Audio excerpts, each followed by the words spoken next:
રિયા ભાભીએ મારો જ નંબર વિશાલના નામે સેવ કર્યો હતો. આજે તો મારું દિલ ખુશ થઈ ગયું. વાહ ભાઈ વાહ. કેમ બેઠા બેઠા મલકાવ છો? અરે રિયા, અકड़ बकड़ बम्बे बो 80-90 पूरे 100. एक काम करना, पीवन पानी आलना. આ અક્કડ બકડ શું હતું? અને એની પહેલા રિયા ભાભી બોલવા જતા હતા એ શું હતું? એટલે તું સાંભળી ગઈ એમ ને? મરે તમને ઓછું સંભળાય છે ને એટલે એવું નહીં સમજવાનું કે બીજા બધા બહેરા છે. અને રિયા ભાભી બહુ યાદ આવે છે. અલ્યા ભાઈ, ભૂલમાં બોલાઈ ગયું એમનું નામ.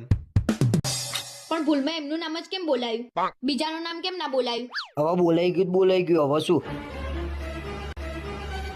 આ માણસે તો હાવ શરમ મૂકી દીધી છે. કોઈની બીકે નહીં લાગતી બોલો. કોણે કીધું બીક નહીં લાગતી એમ?